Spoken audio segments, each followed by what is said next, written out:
Hello, friends, and welcome to episode 631 of the Juicebox Podcast.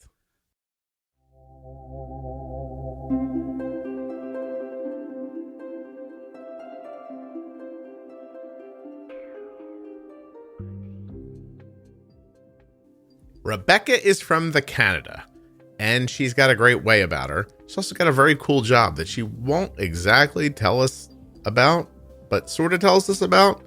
Made her feel like a spy to me. Please remember while you're listening that nothing you hear on the Juicebox Podcast should be considered advice, medical or otherwise.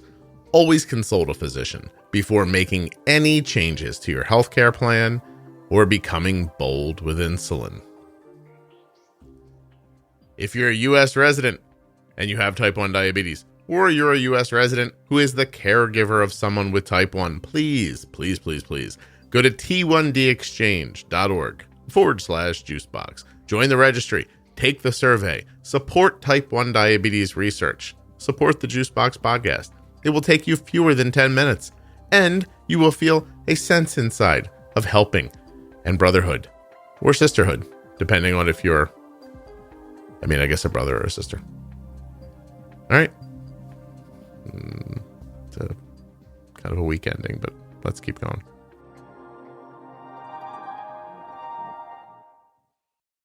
This episode of the Juicebox Podcast is sponsored by the Dexcom G6 Continuous Glucose Monitor. Learn more and get started today at dexcom.com/juicebox. Later in the episode, I'll tell you about the Hello Dexcom offer, right? There's a little Hello Dexcom offer I'll tell you about later. But let's just say this, and let's not mince words. Seeing the speed and direction of your blood sugar or a loved one's blood sugar is a big deal. It just really is. I almost cursed there. I don't think I'm allowed to curse during the ad. But it's a big deal. Dexcom.com/juicebox. My name's Rebekah. I have two kids. One is 7.5. The other one is 4.5. And he is my type 1 diabetic. 7.5 and 4.5. The 4.5 has type 1. They boys? Oldest is a girl. My youngest is a boy. Gotcha. All right. How old was he when he was diagnosed? He was 2.5. Actually, we're pretty much coming up right on his diagnosis date in September. So second year? Yeah. Yeah. Okay. Well, what part of, I don't want you to tell me where you live, but like, you know what I mean? Like, I don't want people to be able to come to your home or something like that. But what part of Canada do you live in? We're from New Brunswick, so like literally right above the Maine border. Okay. The Maine border, right in Maine. Okay. Super cold there. Yeah, right? yeah. It can be. Today's going to be a nice day, so hopefully it'll be. That's why we took the day off and the kids are home. So for context, when you say it's going to be a nice day, what's it like? 55? Oh, no, I'm just kidding. I don't know. We're in Celsius, so today's going to be like 27. Feels like 30. So I don't know what that is. I think it's around like 90, maybe. That's a nice hot day there. Gotcha. Yeah. All Yeah. Right. Super nice. Excellent. So we know where you're at, so we can come to your house and steal your stuff if we need to. And yeah. Well, you got to find me first. It's a long ways out. Are you really in the woods? Yeah, we're really in the woods. Before we started recording, you said, like, I don't know if my internet's going to hold up or not. So what is your internet like? Like a bunch of like aluminum foil around the... Oh, no. So they claim it's high speed, but it's literally the lowest high speed. You remember when we used to have dial-up? It's like a step above that. Gotcha. Yeah. So like too many connected devices and it just boots you right off. It's great. It shuts off. It's like, that's enough. No. Yeah, exactly. While we were talking, I just got an email of the automatic payment it's going to be made for my son's tuition. So now I'm going to feel nauseous for the next 10 minutes while we're talking. That's good. I did not want to see that. What was it like being diagnosed in Canada? It's different there, right? I don't know. I think we kind of went through the same things.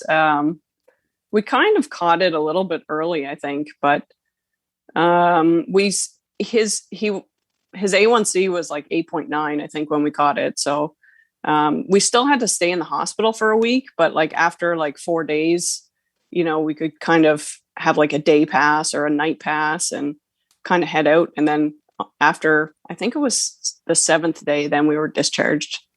What kind of insulin did they give him? We were on Levemir and Humalog when we left. That's good.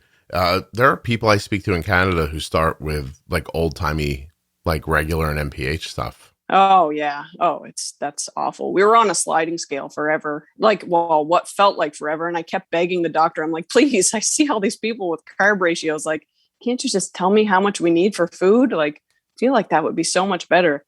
Yeah. You say, look, I could look on the internet, but I can't because yeah, I mean, I don't know how much Netflix. insulin So yeah. And I don't know how much insulin to give a 2-year-old. Like, yeah, you know, I can find stuff in the context of adults, but I couldn't find anything in the context of a 2-year-old. How much did he weigh when he was diagnosed? Actually, he was always a huge baby. So when he was diagnosed, that's actually why I ended up bringing him in, because he had all the symptoms. Well, I'll tell you kind of how it started, because that kind of leads into it. But so I work shift work, and I'm away like for my nights and days that I work. Mm-hmm. So every time I would come back and pick up the kids from daycare after my night shifts, I'd always bring a big box of donuts, you know, kind of show the motherly love, be like, oh, I'm sorry I was away for 5 days, but I brought donuts. And then they'd love me again. So anyways, I brought donuts, and my little guy, he'd have like maybe one, and then he'd throw it all over the back of the car seat. And my daughter would kind of gobble down as many as she could before we got home. And anyways, it was a pack of like 10 Timbits. And when I went to get them out of the car, I was like, I looked at my daughter, she would have been like 5. And I said, well, where's all the donuts? And she said, Linky ate them. And I was like, there's no way he ate all those donuts. And she's like, yeah, he did. And I was like, oh, you know, whatever. I'll find them all tossed all over the car seat, you know, after I get them all out and get all their gear out and get all my stuff out. And anyways, I never thought anything more about it. And that night he just was filling his diaper, like diaper after diaper, and just drinking so much water. But we were at my sister-in-law's. She's got one of those fridges where you can keep getting the water down. And I was like, oh, well, you know, he must just be obsessed with pouring his own cup of water. But then I was like, oh my word, I've never seen these diapers fill up like this. Like, it was just instantly. Yeah. And so I put him to bed that night, and he always had a bottle of milk before he went to bed. And he was like, he's just screaming at me like, no milk, I want water. I want water. And I was thinking, oh yeah, sure. And as soon as I fill this up with water, in 2 seconds, you're going to ask me for milk. But I was like, all right, I'll entertain it. So I filled up his bottle of water, and he fell asleep with it like instantly. And every 5 minutes he was like waking himself up and just he wouldn't let go of the bottle of water. He's just chugging the water out of the bottle. And I was like, holy, this doesn't seem normal. Mm-hmm. So I started Googling everything, and everything that came up was type 1 diabetes. And I was like, no, there's no way. Like, nobody has diabetes in my family. Right. Plus we're Canadian. We can live through anything. This is ridiculous. Yeah, I was like, he's just sick. His throat hurts. Like, maybe he's just, you know, daycare's wearing him out. It was a long day. And then anyways, he peed through his diaper like twice that night. And I was like, oh, this seems so much more than that. I called, there's like a health line you can call where like you can, a nurse will kind of talk to you and tell you whether or not you should bring your child into the ER. Yeah. So I was telling her all the symptoms, and she's like, well, is he awake right now? And I was like, no, he's not awake, but like, he just fell asleep. And she's like, oh, well, sorry, I can't help you if he's not awake. I was like, well, why? Okay. I don't know. Listen, he's too, but like he doesn't have much to say. Yeah. And here I am like telling her all these exaggerated signs of type 1 diabetes. And she's just like, oh no, sorry. Like, if he's not awake, call us when he wakes back up. And I was like, oh, okay. So the next day I was like, all right, I'll just, if he doesn't return to normal, then I'll take him in. Cause it was just such a big difference in him that before I left for my 4 nights, I think, you know, he seemed fine.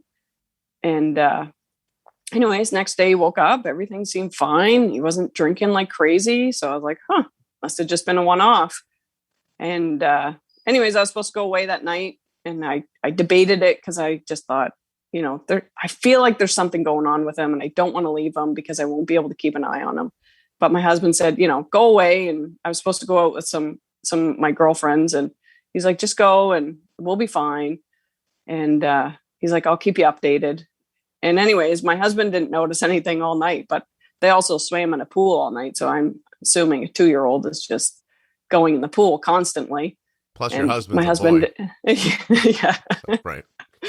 So anyways, the next day I got home and I got home right at nap time and he was miserable.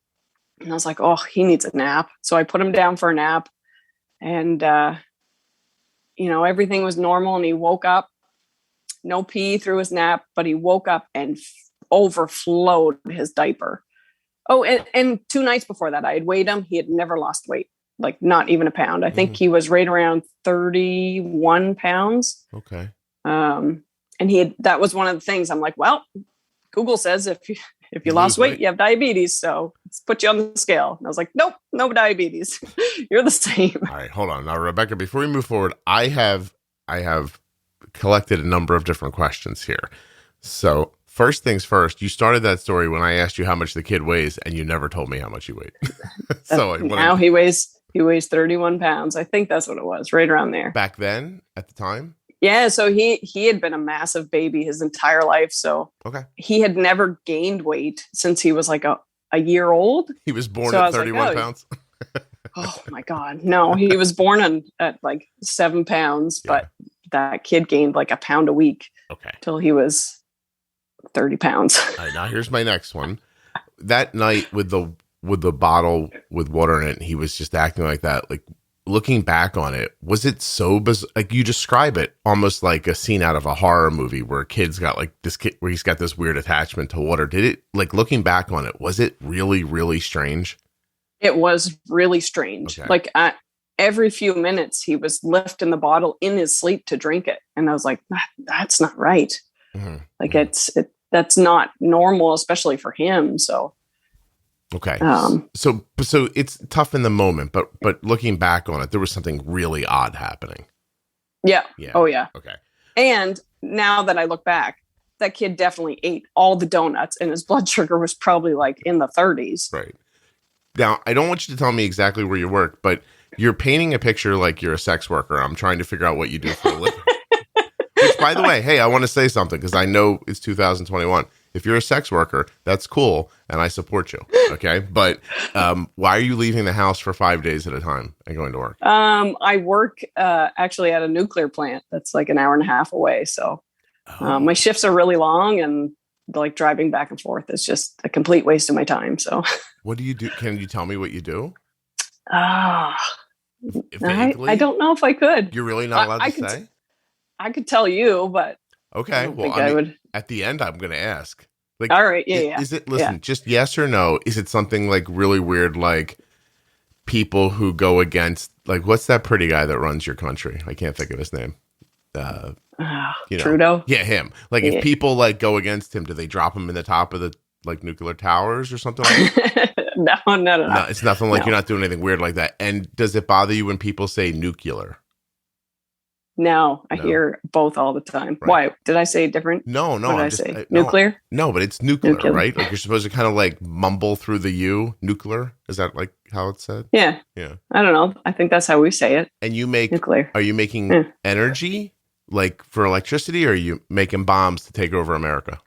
No, it's an electricity plant. And that's what you're saying now. But when you guys right? Yeah, when you guys jump up on your moose and ride down here in those big red hats and try to take us over, I think you're going to have laser guns that Rebekah made. I just love it. You're like, oh my God, I figured out what she does. I talked to that girl on a podcast. This is ridiculous. She seems so nice. I like that you just said look out because it sounded very Canadian. Anyway, and my last thing was I was so heartened for a minute during your story. Really, like, I was like, look, finally people thinking this is great. There's this thing they can call and ask, should I come into the hospital? Here are my symptoms. Like, I thought that's a really great system. And then the human part of it came in and just crushed me. Like, she's like, oh, the kid's not awake. I can't talk to you. He's 2. What was he going to say? Yeah. Yeah. I have no idea. 2 years old. You're like 3 steps ahead of Goo Goo Gaga at 2 years old. And that was, and I just thought, people can't think. It always comes down to people can't think. Just, Yeah. And the fact that I literally just told her all the significantly serious, hey, type 1 diabetic symptoms. Let me ask you a question. Should I come into the hospital? There's a piece of wood sticking through my kid's forearm. It goes right through, clear through. Oh, can we talk to him? No, he's asleep right now. Oh, I'm sorry. I can't. I'm not allowed to answer you now. Like, what? That doesn't make any sense whatsoever. So, anyway. Yeah. All right. So we figure out this kid has diabetes. They give you some maple syrup and they send you home. But they put you on a sliding scale. And this is just 2019, 2020, right? 2019. Yeah. Sliding scale. So for people listening who are like, I thought that was something that happened in the 80s. You're right. But they do it in Canada a lot. How long? Yeah, how long were you like that? So a friend of mine that had reached out to me in the hospital, she's the type 1 diabetic, and she told me she's like, it doesn't matter what you're doing, just order a Dexcom. And after I did, I kind of showed her my son's blood sugar and stuff. And she's like, oh, well, like, what are they doing? And I told her about the sliding scale. She's like, oh, you got to get off that. Like, you got to find a way to get off it. So I think I begged enough that our doctor gave us a carb ratio maybe like a week and a half later. Mm-hmm. But even then, I mean, it was awful. The beginning's always awful. So yeah, what's going to be, but your son being 30 pounds should have made it a little easier, right? Because he gets a little more insulin than you would normally as a 2-year-old, basically just based on weight, I would think. Yeah, I think they really expected him to honeymoon. They kept saying, oh, he's going to honeymoon. And eventually, it's all this insulin and he's going to go low. And I think they kept waiting for him to go low, but he definitely never did. Oh, it's a honeymoon thing. I see. I think so. Anyways, they preached it, and I guess for good forewarning while we were in the hospital, you got to look out in case he does suddenly drop low. But he never ever did. Okay. All right. Interesting. Got it. You live in like a log cabin, right? No. Couple steps up from that, but, okay. Well, but no, we're pretty fortunate where we are. But for me, just so I can be happy, Rebekah, it's a log cabin, it's like a 1-room log cabin. There's a small heater in the middle. It's like a movie. Yeah. We all sleep together. Actually, the wood stove gets pretty hot in the summer when we're trying to cook on it, but right. See, now you're, there's those kids. Geez, you had 2 of them. Oh, can you hear them? Yeah, I did. Well, they're like superheroes, right? Like, don't they get like some powers from your nuclear power plant job and eventually? Well, I was Canada. Pregnant with my son when I'd worked there. So I don't know. Like, wait, maybe. There are a certain amount of people who are listening right now that are like, I knew it the whole time. I knew it. That's what gave him the diabetes. The nuclear plant. Yeah, for certain. All right, all you. No, we have a lot of autoimmune disease that we tracked back in my father's family. So what'd you find? My dad's got MS. That was like the first thing. I remember when we were in the hospital and they were like, does anybody have type 1 diabetes in your family? I was like, no, like nobody, type 2, but I know that's not related. So, anyways, we started looking and said, my dad's got MS and like, that's an autoimmune disease. And they were like, no, I don't think that's related. And then I looked into it. I was like, no, I think that's a lot related. Yeah. May I say, as a person who is, I am talking to you now, rough numbers, you're about the 700th person I've interviewed. And MS, I hear a lot. I hear things you wouldn't expect, really. You know what I mean? Like some stuff where people are like, that's got nothing to do with it. But yeah, I don't know. Like, how many times am I going to, talk to somebody who says, I have this certain issue or that certain issue. And like, I hear it over and over again before I think, I think this has something, like there's something here, and MS is one of them. Like, you've got to be the 5th, 6th, 7th person who has said to me, MS is in my family. So I mean, I'm not saying I know anything, because obviously, I mean, if you all listen long enough, it's possible I don't know anything. But it just seems to me like some of these things are just popping up over and over again. I would say for certain I've heard bipolar more times than I can count too. So yeah, well, after we started looking further, like into my dad's extended family, we did find like there's one of his, I guess it'd be, distant cousins of mine, but I think 3 out of the 5 kids were type 1 diabetic. Wow. So, Okay. and I have a more closely related cousin on my dad's side who's also type 1. So we did start linking it back. People listening to this podcast are going to teach their children to do like a full family history when they're dating. You're going to be like, before we go to the movies, is there any chance your great-great-grandmother had bipolar disorder? Anybody have MS in your mother's side? I can't go out with you. That just seems, it's starting to seem obvious to me is all. So. Oh yeah. Okay. Yeah. We kind of linked it back after a while. Well, how have you guys been making out in 2 years? Is it going pretty well? Oh man, we're solid now. Actually, so I started listening to your podcast probably 4 weeks, maybe a little bit less after my son was diagnosed. And this your first episode where you were like, oh, just, it's easier to feed a low than it is to chase a high. And I was like, yeah, of course. What kind of kid doesn't like candy? Like if he goes low, I'll just give him candy. Like I can see that. And that was like a light bulb moment for me. So we could only do so much because the doctors wouldn't give us diluted insulin. So we had to work with like half units. And anyways, we got his A1C from like, he was 8.9 when he was diagnosed, and we slowly kind of got him down. He went to like 7.9, 6.9, and then like 5.9. So we jumped down in the first, like, I don't know, 9 months. And I got a pump pretty much like really soon. Mm-hmm.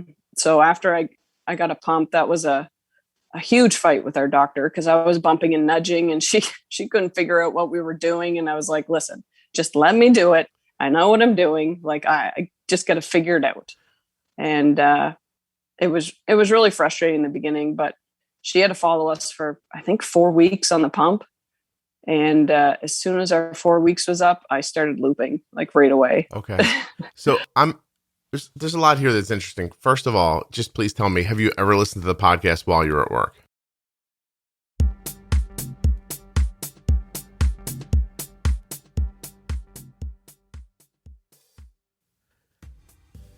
I can remember back to when my daughter was 2 years old and she was diagnosed with type 1 diabetes.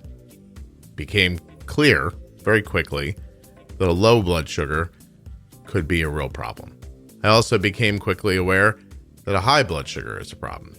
Then I was told that a vacillating blood sugar was a problem. We didn't want it to go up and down too quickly or too often. So not too high, not too low, not too variable, but we just had this blood glucose meter, and I could only ever tell what my daughter's blood sugar was when I tested her. So when she was very young, 2 years old, we were sometimes testing 10, 11, 12, 14 times a day, trying to figure out where her blood sugar was going and what it was doing. It was a lot. And it was tiring, and it didn't allow much for sleep or comfort or calm. And then one day, Arden got a Dexcom. We could just see her blood sugar in real time. Some of you may choose to use the Dexcom receiver, and you'll be able to see it right there. Some of you may use a cell phone, Android or iPhone. More and more of you are probably using an algorithm-based pump that uses the Dexcom G6 information to make dosing decisions. I use a cell phone myself, and I'm picking it up right now. I don't know what my daughter's blood sugar is, but I can guess that it's between 70 and 120 because that's where I have her alarm set at on my phone, and I haven't heard it alert me. So yes, Arden's blood sugar is 99 at the moment. and stable. So not only can I see the 99 number, but I can see the speed and direction that her blood sugar's moving in. And this morning, it hasn't been really moving up and down very much at all. It's been riding pretty stably between 85 and 99 for the last few hours. Arden's at school, by the way. She's not with me. I can see that on my phone because her phone is sharing that information. I'm following it. My wife is following it. Actually, up to 10 people could follow if you wanted. Seeing the speed and direction of your blood sugar is a game changer. Using that information to make decisions about carbs and insulin, that's next level care. Dexcom.com/juicebox. You need that information if you want to get rid of those lows, those highs, and that variability. It's just very difficult without it. It's easier with it. At least that's my finding, and I think that might be yours as well. So head over to dexcom.com/juicebox. Learn how to get started today, or even you may be eligible for a free 10-day trial with the Hello Dexcom offer. Head over to my link to find out more.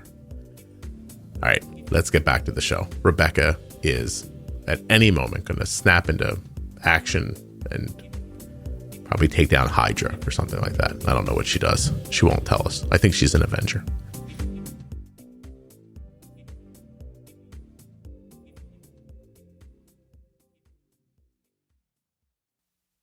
Oh, 100% all the time. I was like the first year of diagnosis. Somehow delighted that the podcast has been listened to in a power plant. I don't know why exactly. And that's just maybe like a small child inside of me. I was like, oh, that's cool. I know that's meaningless to the conversation, but I was very happy to hear it. I've had coworkers. They all know. They're like, oh, you're listening to that diabetes thing again. I'm like, yeah, I'm trying to figure it all out. Did they ever say to you, he's American, you know?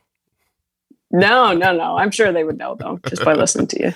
And so I like to the kind of like your attitude, your general attitude comes through, which I really enjoy. Where you're talking to somebody and they're like, why are you doing this? Like while they're watching you with the pump, and you're like, just leave me alone. I'll get it. I love that. I wish more people would do that. I wonder how often some of you have problems because you're the subservient person in the conversation. Like, I wonder how many people let themselves be in that position, not on purpose, but that it's just their personality. Like, you get into a room with a nurse practitioner and the nurse practitioner exerts their power and you let it happen. Does that make sense to you? Like what I'm saying, like it sounds to me like you're a person. Yeah. They said something to you and you're like, no, thank you. Yeah. Well, in the beginning, that was like, as soon as I had that light bulb moment, I'm like, I have a Dexcom. I can see the cause and effect of everything I'm doing. I can figure this out because obviously following the doctor, we're not getting anywheres. Like, I can remember my son going low after lunch every single time. And I brought it up to the doctor and she's like, okay, well, we'll just, keep watching. And I'm like, but why do I have to keep watching him go low every time when I know exactly what I need to do? Yeah. How many days in a row does this have to happen before you know the answer? Yeah. Right. So that was just a moment for me. I'm like, you know what? I'm going to start making some changes on my own. I feel comfortable enough. And I started to, but I made like big changes. Like she was like, no, you can't dose for snacks and you can't, 15 grams for a low. And anyways, I was just, the day I made my own changes, it was like overnight that my kid didn't go above 12. And before that, he was never below 12.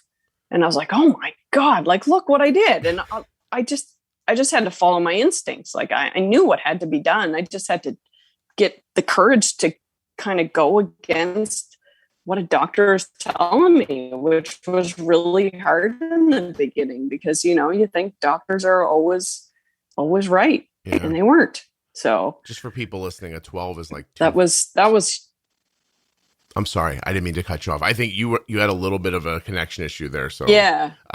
No. Yeah. We just want to tell people a 12 is like a 216 blood sugar or something like that. So I'm using the calculator on the website, juiceboxpodcast.com. But that's, so you couldn't get below that. And then all of a sudden, bang, you couldn't go above it. I lost you, didn't I? Yeah, he was never above it, like ever. Okay. I figured I started hello? Can you hear me? Yeah, I can. You're cut in and out a little bit. Like, can you look out the window? Is there a polar bear touching the wires or something? No. No, are you sure? Giant muskrat, anything like that? But turn my Wi-Fi off. See if that works. Okay. Can you hear me now? Is that better? I've been able to hear you the whole time. You've just been breaking up, not hearing me. Oh, sorry. That's okay. Now we're working on your cell signal. Yeah. Okay. Says that's mediocre, so might be better than the Wi-Fi. Oh, we'll take mediocre with a Canadian accent any day. That's perfect. I just love the way you said mediocre. Could you just say it one more time? Mediocre? Thank you. I don't know why. No, I'm not hearing the difference. No, I know you're not, but I am, and I'm having a good time. So just let me have my fun. It's early here, okay? Oh, yeah. All right. Well, I'm happy that happened. And you're saying that came from the podcast? Oh, 100%. Yeah. And I started, so overnight when he was a little bit high, I'd give like half a unit and see where he landed.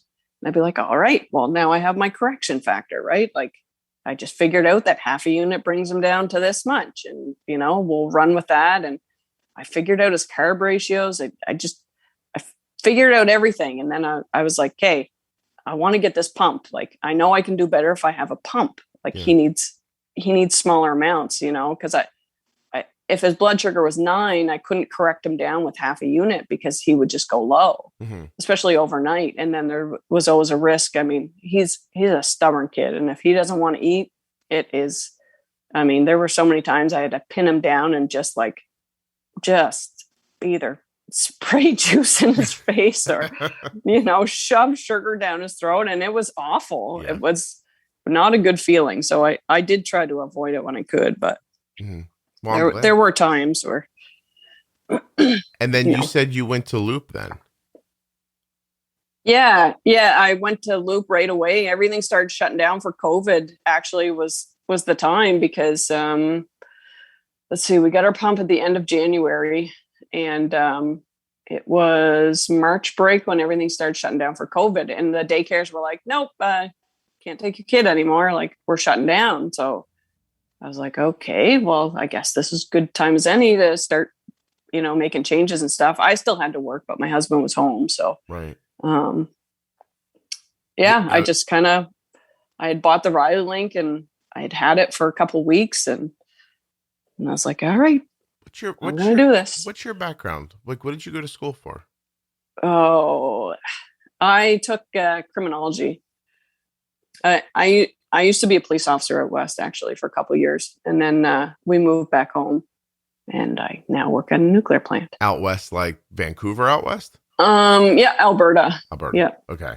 And it's interesting. So you were assertive earlier and you used to be a police officer. Yeah. I'm getting it. Don't worry. We're figuring the whole thing out.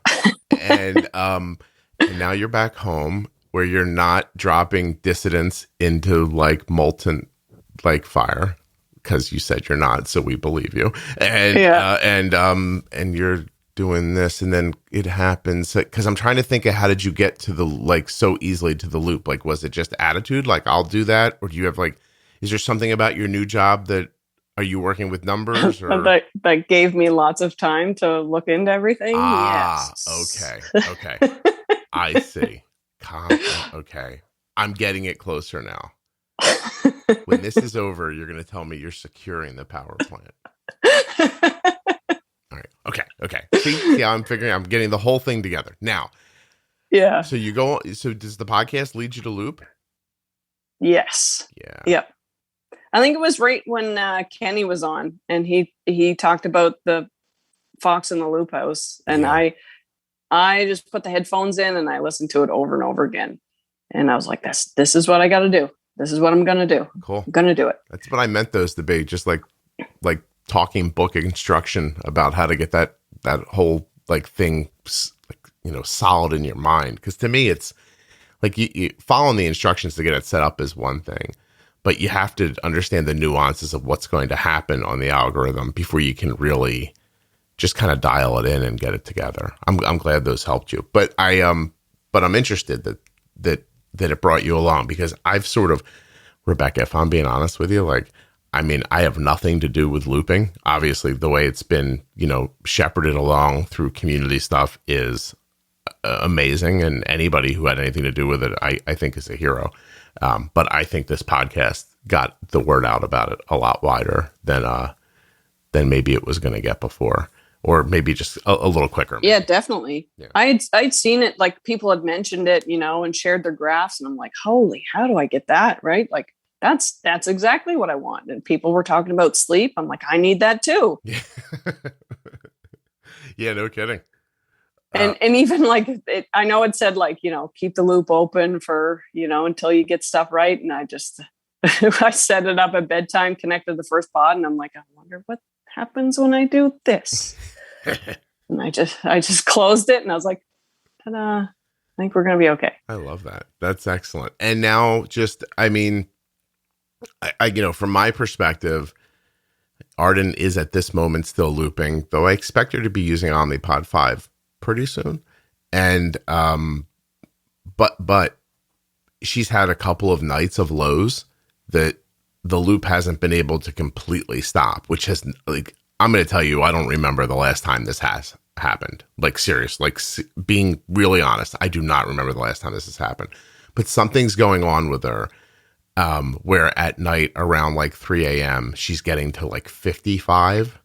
Now it's able to stop her and keep her there, but without some sort of intervention, she's not coming back up, which is not the norm. Normally the loop, if she's going to get lower like that, will stop her and bring her back up again. But there's something physiological going on with her right now, because her body is just it's not popping back up again. But I don't imagine it'll last much longer. Like, this stuff happens. I mean, everybody knows, like, yeah, once in a while. So our biggest struggle with it was, so when we first started, he was on such a low basal rate, right? He was on like 0.05. So, I mean, there's not a whole lot of wiggle room with that basal rate. And then even like, when he's between 0.05 and 0.1, I mean, to an adult, that's nothing, but to a small kid, you're either at like, 1 or double the basal rate. So it was that wiggle room. He's at like 0.15 now, and actually everything's so much smoother. Hey, you have Dexcom and Omnipods, and you had the money to, like, you have a Mac computer, obviously you're fancy, and because you can make loop. I have one too. I don't know how fancy it is, but my question is like, is that from health insurance, the Dexcom and Omnipod? Like, how does it work in Canada? Oh, no. So that was actually a reason I got the pump so early. So I found out from my insurance that they wouldn't cover it. And the province said that I made too much money, which I 100% do not make enough money to buy a $6,000 pump suddenly. And so they wouldn't give us, we couldn't get government funding for it either. So I tried every which way possible and found out that no matter what, I was having to fork out the money for this pump. So I was like, well, I'm going to find a way to get the money. And if I'm buying it, I want it now. Like it's my pump. I have to pay for it. I want it. So I told the doctor, I was like, we're getting a pump. I reached out. They were like, well, you got to wait a year. I'm like, nope, I'm not waiting a year. I got to buy it. So it's my purchase. I want it when I want it. They must hate you. But I think they did in the beginning. But I love you. They must have hated you. So yeah. It was a battle in the beginning. Even, I mean, I had figured out that kids' carb ratios. I did everything while we were on MDI. And when I switched over to the pump, the doctor had said, these are the new settings that you're going to have in the pump. And I was like, well, no. Like, these are the settings. Like, I've already figured this out. Like, I know what his correction factor is. I know what his carb ratio is. They're like, no, like, we want you to start out at this. I think his carb ratio for lunch was like 1 to 20. and she had it at like 1 to 50. Oh, yeah. And I was similar. Like, oh, that's a good way to get my kid in the hospital. Like I was like, that's outrageous. Like I've already figured this out. I've already been giving him the insulin Rebekah, for months now. Yeah. Tell me, please. I want to know for everybody listening, we've established you've got sort of a dominant personality, which is terrific, unless your husband's crying in a corner right now. Sometimes. And then I say, cut the guy break a little bit. Okay. It's okay. Rebekah, you can be soft sometimes. Okay. Do you need me to say that to you? Anyway, let's not get into personal. Okay. But what did you figure out? Like you're like, I figured out his ratio. I figured people are listening to that going like, how did you do that? You just tried it, right? Yeah, I just watched the Dexcom. Like, okay, I'll give him 10 grams of carbs and half a unit and see where he lands. So you're fascinating to me because you're probably like me. Like the way I talk really resonated with you, it sounds like. Oh yeah, 100%. Yeah, okay. Definitely the same. Okay. Because you really I speak to people who have heard all the same episodes you heard and are like, I don't understand. I can't get my kid's basal rate right. I'm like, I don't understand how you don't understand. Like, just turn it up till he gets low and turn it back down a little bit. And they're like, that doesn't mean anything. And I'm like, no, sure it does. I'm like, you can just, you're at 0.3 now. Try 0.4. Oh, that's so much more. I'm like, it's not. And like your average blood sugars are 220. Like just, like you're fasting at 220. Let's turn it up and see what happens. And, that's after, let me be clear there are people who will get upset, when they hear that. Let me go back. If your basal rate is too low, and like, let's say overnight when you're away from food and you're away from any boluses, you're sitting very stable at 220, or if you're in Canada, 15. Okay. And then I say, well, just turn your basal up a little bit. Let's see where you sit, and say you turn it up a little bit. And now all of a sudden you're coming down, you're sitting at 13 now, and you just turn it up. I don't mean if you're sitting stable overnight and if you would bolus to correct that 220 number, and you could correct it down to 100 and then you would stay stable there, that's not a basal issue. Then you started the evening too high, maybe you messed up a meal or something like that, or growth hormone pushed you up. But I'm saying away from active insulin, away from food, if you're sitting stable at too high of a number, that's very likely your basal insulin. I don't understand how it's confusing to use more basal to make that line come lower. And you didn't either. You just heard that and went, yeah, that makes sense. I'm doing that. Yeah. Yeah. Even so, we started splitting our basal, and the doctor was like, no, you can't do that. Like, no, we don't split basal. We give it like, this is what, and I was like, no, you know what? It works. So I'm going to keep doing it. She's like, okay, well, these are the risks. I'm like, I accept the risks. Like I think we're good. Leave me alone. I just think to me, that's common sense. But I understand why people get into that space of like, listen, I cannot go against what the doctor's telling me. Like, I'm not saying that you should. I get that that's how some people feel. But at some point, I just think that so much of diabetes is common sense that when you find yourself not following common sense and you realize it's wrong, it becomes maddening. It makes you crazy. So I didn't want to live like that. And it's just very interesting how quickly you went with it. Was there ever a pause where you're like, I shouldn't be listening to a guy on a podcast? I'm going to say no. Well, we had the Dexcom so early, and I just, just being able to visually see it just made it so much easier. Mm-hmm. Yeah, no, I mean, obviously the cause and effect, you've said it, I think 3 times already, people are like, well, how do I trust them? Like, well, you're watching it happen. Like, once it happens a couple of times, you're like, this is what happens in this situation. I used this much, blood sugar went up. What would happen if I used more? Maybe it wouldn't go up as far, and that's how you do it incrementally. I know it's not mathematical, which might rub some people the wrong way. But I don't know how to think about it the other way. all I did was push the insulin until I started seeing lows, and then I back it off a bit. Like, found the sweet spot. That sounds like the thing that I said in that setting basal insulin pro tip. Like yeah. I mean, if I'm wrong, it's a couple fruit gummies. If you know.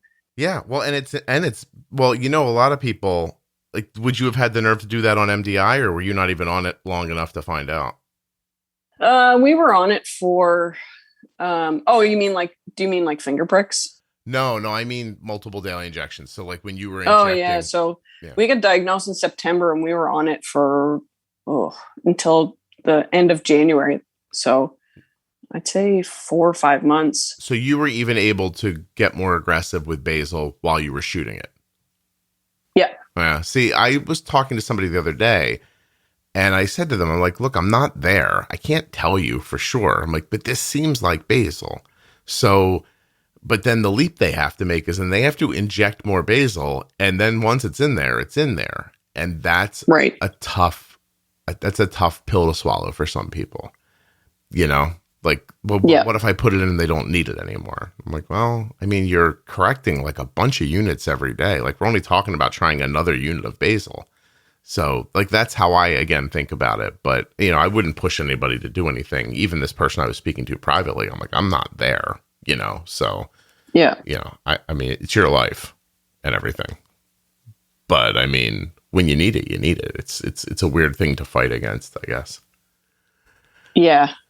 Oh, this is very, very much interesting and fun. I do wish you would tell me what you do for a living. I'm okay that you're not. Are you?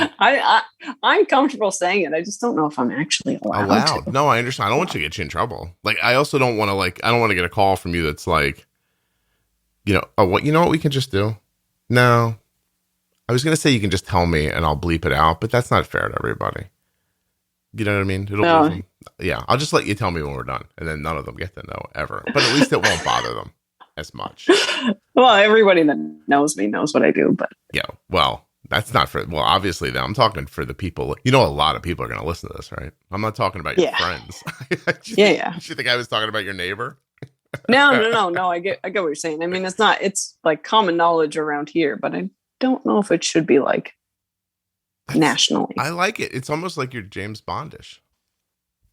I know, right? Yeah, I didn't mean bondage. I meant bond-ish, ISH. Yeah. I didn't like. I get what you're saying. Yeah. Although now I'm wondering, how is it that there's never been a porn star named James Bondage? I'm sure there is. Oh, maybe I just don't know about it. Yeah, well, probably. I think that's good that I don't know, first of all. Yeah. Can you imagine if I just whipped that out as common knowledge? And I did not say whip it out to be funny. But can you imagine if I just whipped that out as common knowledge? I was like, oh, it's like the porn star James Bondage. And you'd be like, wait, what do you know about? Wait, no. Yeah, that's not what I do. Oh, my God. So you basically have a pretty boring life with diabetes coming up. As long as this algorithm's running before your kid's going to hit puberty, you might have some pretty smooth sailing here for a while, huh? Yeah, things are pretty good. Actually, we just got his last A1C back, and he was at 5.4. So, good for you. Nailed it. Pretty regular Canadian eaters. He's still having the Timbits or whatever they're called. Oh, so actually, yeah, that was another thing to learn on our journey. He was doing these weird drops, like just these crazy drops out of nowhere. It's like it would almost look like a compression low, but it was a legit like just drop off the Dexcom low, which made no sense. He would be doing nothing. And then we'd get these stubborn highs and the daycare looking after him, I'd just be like, oh no, like please get some juice into him. And they would, it was so stressful on them and stressful on us to see these drops. And I was like, all right, that's it. I'm giving this low carb thing a go. Like I'm done with these drops. I cannot figure them out. I don't know what's going on. I'm getting rid of the carbs until I figure it out. So I literally chucked everything out of the house and I started on the low carb thing and we got steady and good. And his A1C was coming down and things were so much easier and less stressful. And I was like, all right, well, start adding a few more carbs back in. Like I can handle this. So I did.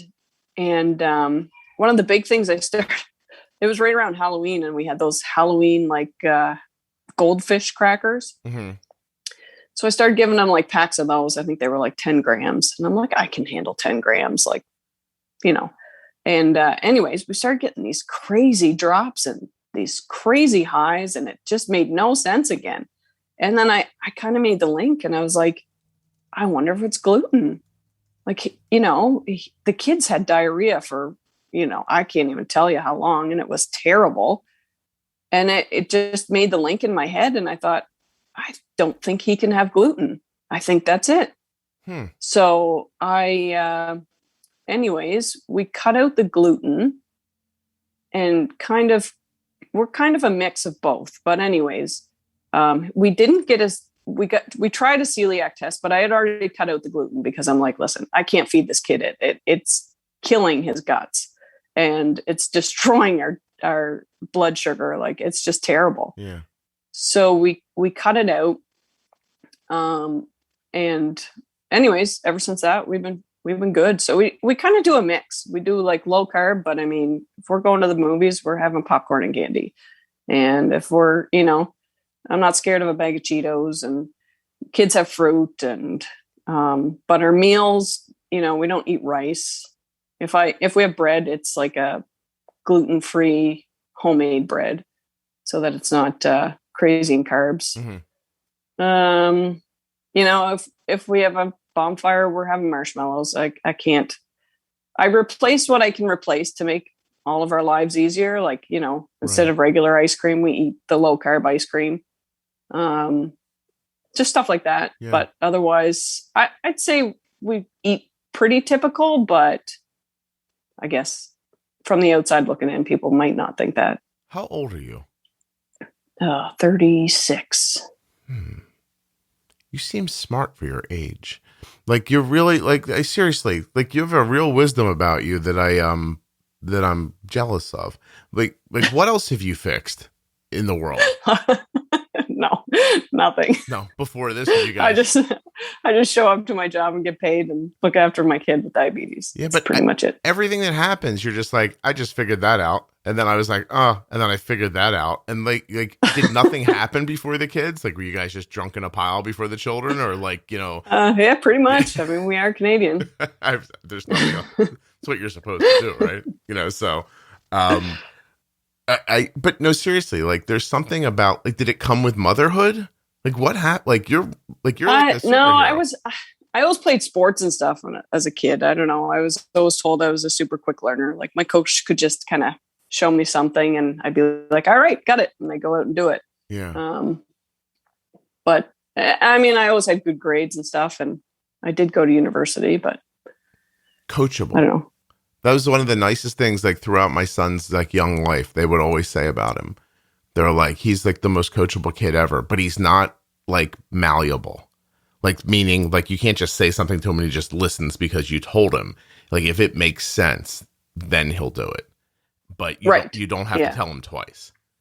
Yeah, I'd say that describes me pretty well. Yeah, that's super interesting. You ever have your IQ tested? No, didn't. If you have free time, test it and let me know what it is. Free time. You have 2 little kids. You have no free time. Oh, but I work at a nuclear plant. I got tons of free time. Oh, I see. Well, if you take one online, send me your IQ. I want to know what it is. Make sure I do it at work and not at home.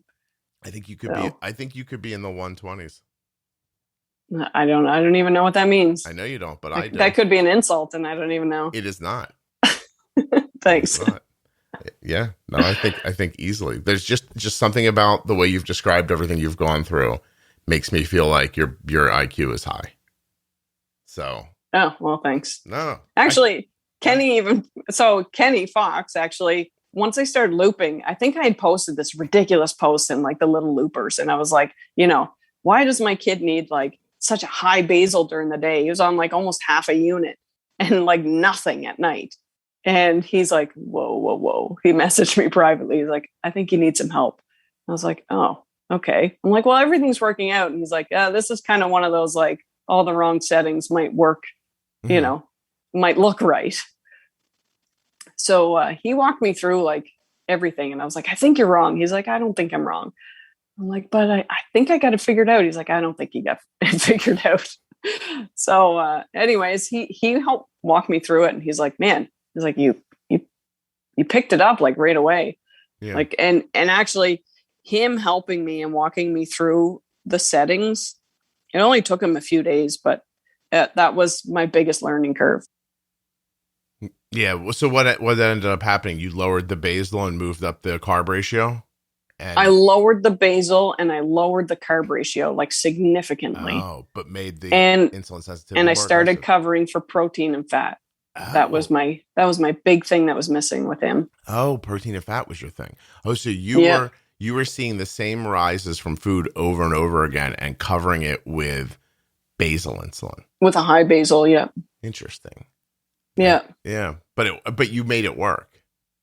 It was working, yeah. Yeah. And I mean, we weren't really seeing lows, but not as well as Kenny. Kenny's really good at that. He was awesome. Yeah. He's astonishingly good at it. Yeah. He showed me, he's like, just take a look at these videos that I put up. And I watched one of his videos and I remember seeing like, he's like, okay, this is how I do the ISF with my daughter.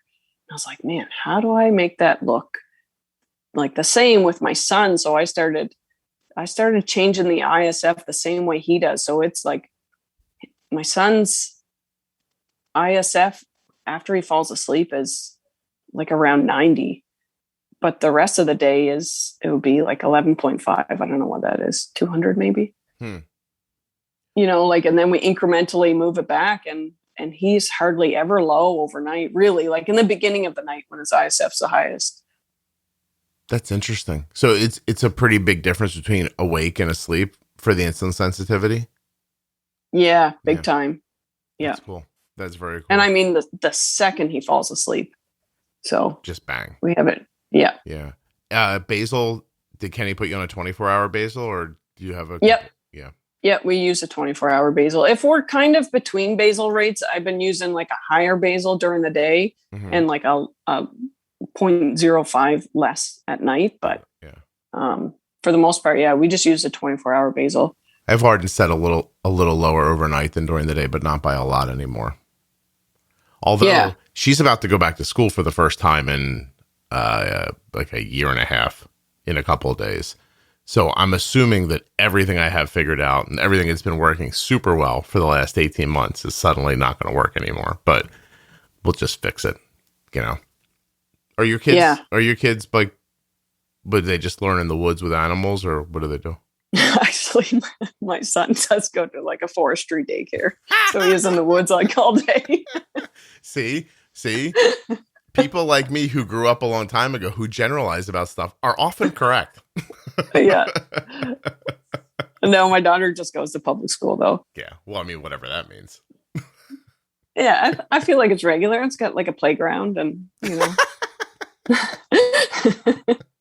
there are school buses. They don't go on like backs of bears and stuff. I imagine, it'd be so great if they did, but I imagine that, if you brought me there and just like plunked me down in the middle of where you live, I'd be like, this is like, looks like everywhere else that I've ever been.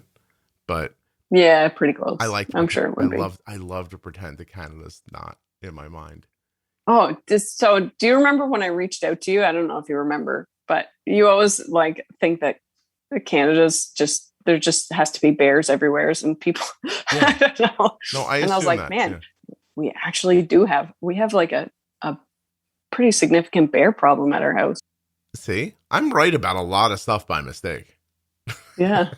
I think I sent you the video. I don't know if you remember the video. I do. Like I sent you and there's like a bear just hanging out at my front door. Yeah. So all you people who think that I'm full of crap, like I know what I'm talking about. You just right. Don't you have police officers that wear like big red hats and coats too? Yes. See? Not here though. That's more of an out west thing, I think. Well, I don't give a where. Like I'm just saying Canada. Yeah. Like first of all, Canada's huge. In my mind, it's small.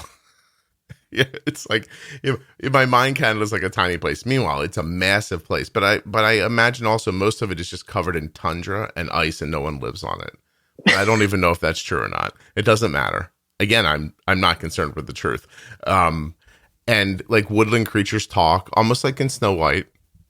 a little bit. Yeah. And you guys are all Yeah. super kind to each other, except when you get mad, you stab each other instead of shoot each other. Yeah, that's See? close. Yeah, right. I'm getting it. And Yeah. you were in. Oh, wait a minute.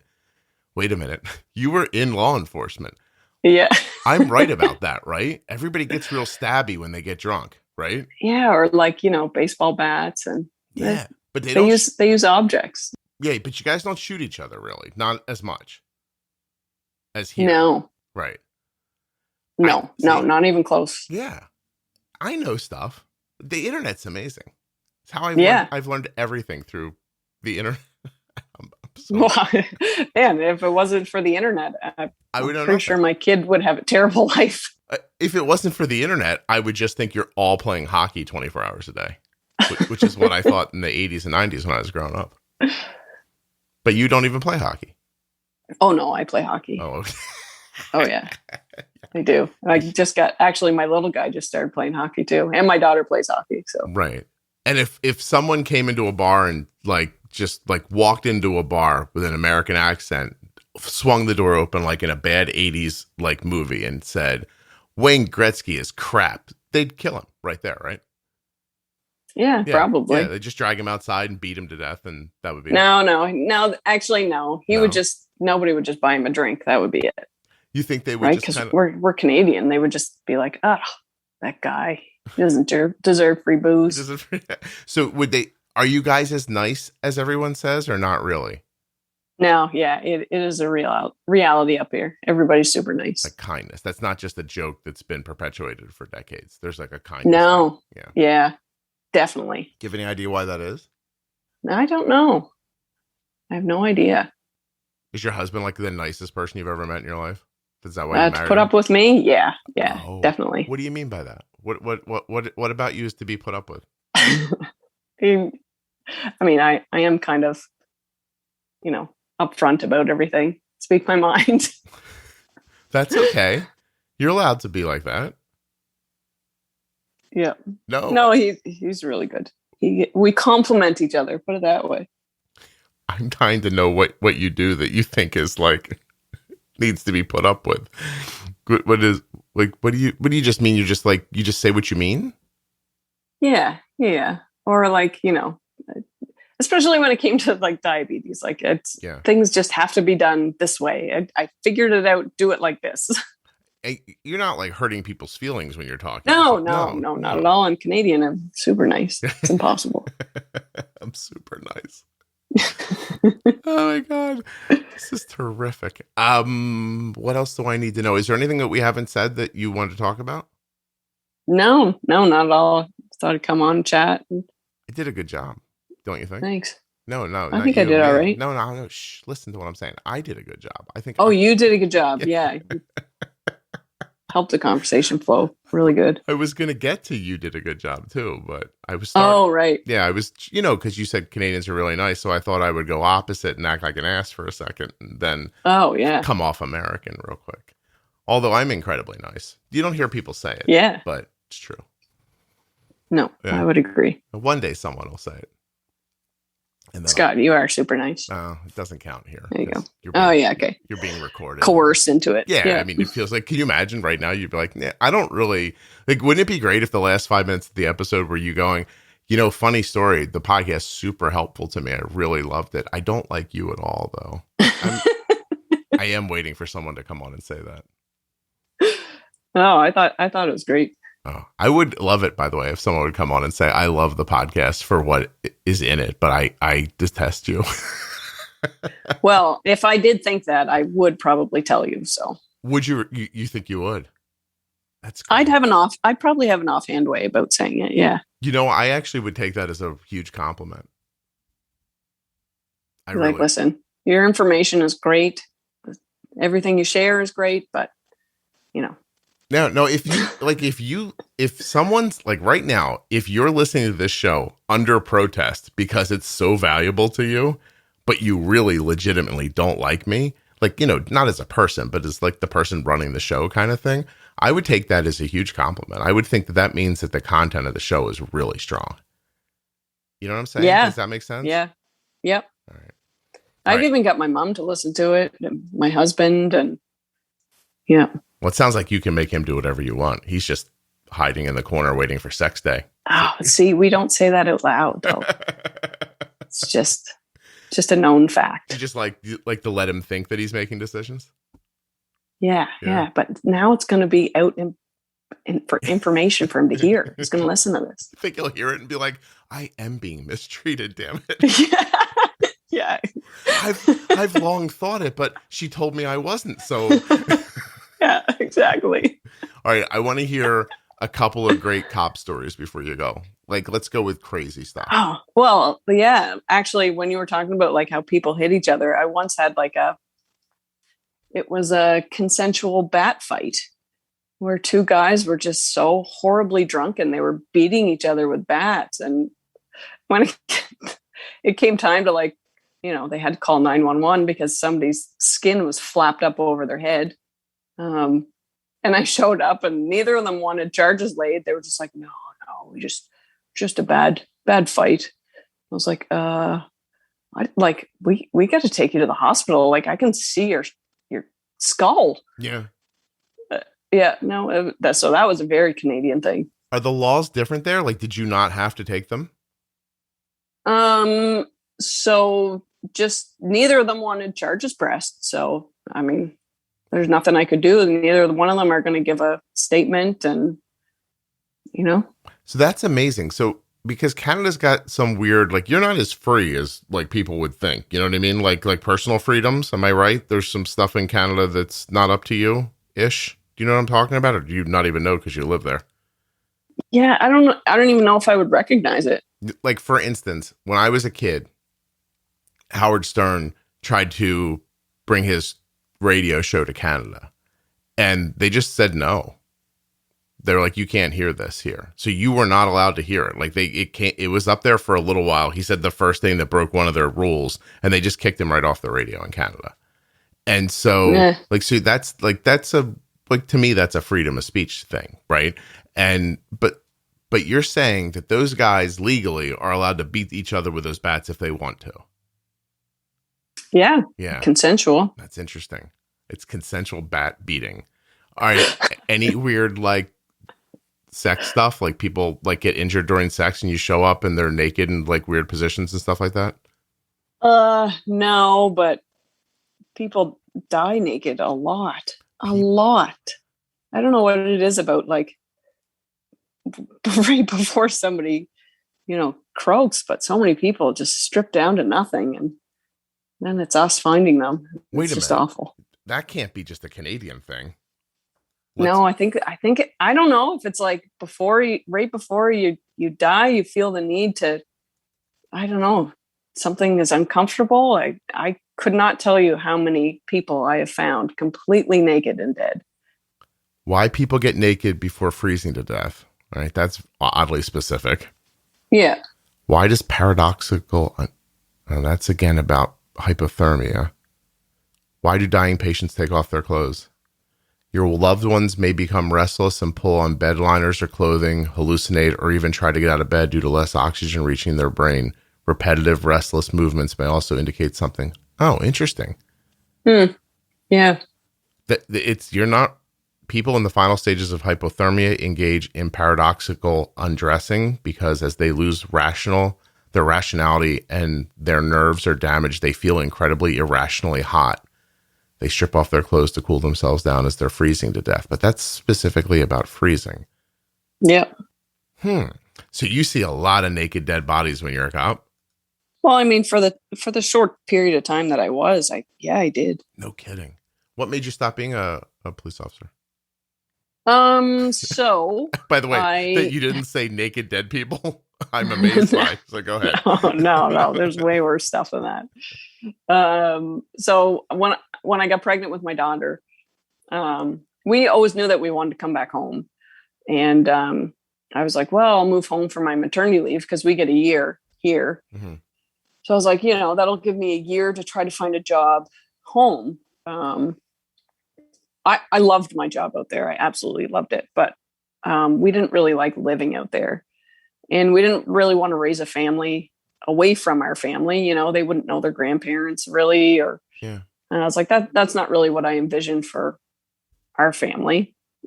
So anyways, I moved home and I tried to apply to different police forces, but nowhere was hiring. So there was a job that came available at the nuclear plant and I applied for it and got it right away. So I was like, I guess this is what I do now. Does that pay better than being a police officer? Yeah. Really? Yeah. Hey, do cops carry guns in Canada? Yep. Okay. Did you ever have to take it out? Yeah. Yeah. Interesting. I didn't ever have to shoot anybody though. Right. Did you ever think you were going to have to? No. I mean, you always had to be prepared for it, but right. It was, I'm telling you, the first time I pulled out a loaded gun and it was on a person and not a target, that was a very like gut-wrenching feeling. Just it's not something you want to be doing. Yeah. It's not. I mean, obviously but right. I mean, you practice all the time and it's always on paper targets. And then that first time you have to pull it on a real human being, it's just like, holy cow. Yeah. I can't imagine. I've never even held a gun. So I don't know how that seems like it would be absolutely insane, especially because in my mind, 5 minutes before that, you're like in a car driving around listening to, Gordon Lightfoot. And then I got a Canadian. Did I get a Canadian artist? I did, right? Good. I was like, oh God. You guys have no idea, like the split second in my brain where my brain went, go for a Canadian artist. And I was like, but how do I know which ones are Canadian? And Bryan Adams, now that I'm thinking about it, I got them. Yeah, they're starting to pop into my head like it's nothing. But in the trying to keep the conversation flowing, wow, I went to Gordon Lightfoot. I'll be damned. I don't know one Gordon Lightfoot song. Honestly, I couldn't tell you either. I know he was a Canadian artist, but yeah. I can't believe I found that. Wow. I'm so impressed with myself. Anyway, my point was like, 5 minutes before, you're not in this situation. And then you show up and these people are in some sort of a heated situation and you find yourself pointing a gun at somebody. That's got to ruin the rest of your day, right? So yeah, that's crazy. Yeah. That's really crazy. Oh my gosh.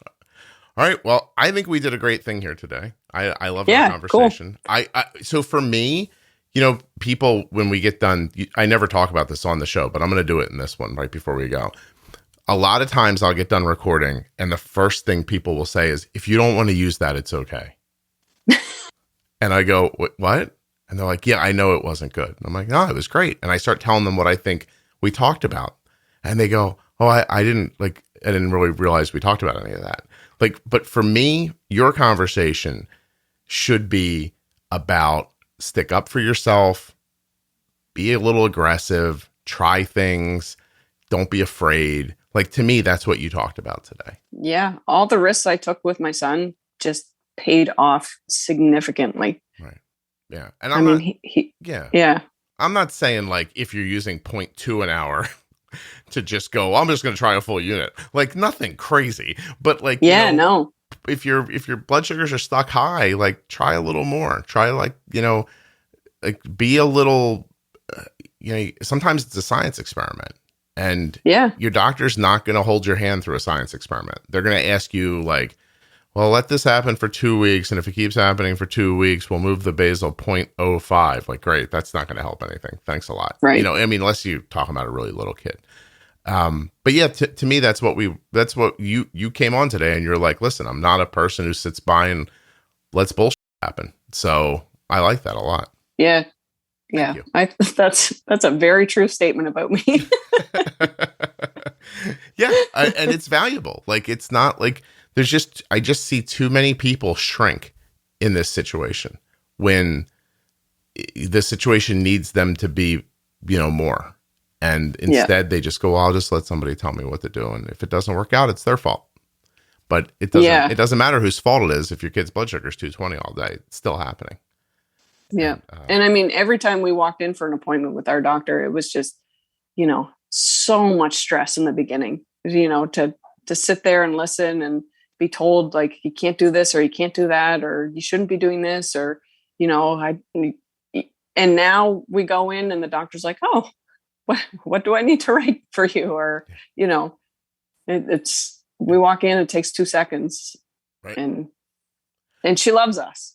But in the beginning, it was a struggle back and forth. Interesting. I find the same thing with conversations around, like, we started school and they won't do this and they won't do that. I'm like, who's they and why do they get to say no? Like, it's your kid. Yeah. You know what I mean? Like, what? Like, suddenly, like, strangers get to make like medical decisions about your children. Why? Because they work for a school? Like I don't even understand what that means. And adults living with type 1 who do the same things, you know, just are like, well, that's what they told me. I'm like, you gotta, like, you know what I mean? Stand up, like I don't know, show your teeth a little bit. Don't be an ass to people, but like, stick up for yourself. So anyway, that's what I thought you did today. So I was really pleased. Thank you very much. Yeah, no problem. Cool. Hold on one second.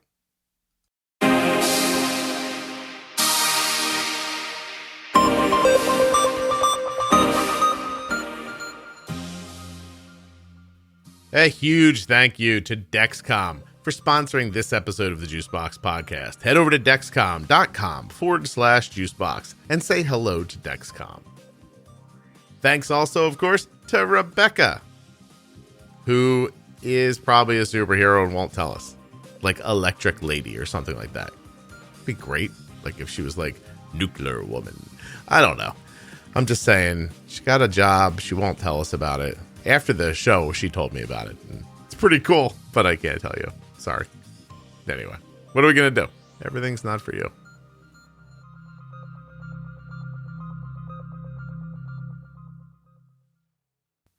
Would you like to support the podcast and support type 1 diabetes research? You can at t1dexchange.org/juicebox. Head over, take the survey. Takes fewer than 10 minutes. You have to be a type 1 who's, what do you got to be? You got to be a U.S. resident who's a type 1 or a U.S. resident who is the caregiver of a type 1. And that's pretty much it. The questions are super simple. The questions are super simple to answer. They're not deep and probing. They're just basic questions about type 1 diabetes. It's anonymous, so you don't have to tell them who you are. Like your answers are not attached to your name. You know what I mean? It's HIPAA compliant.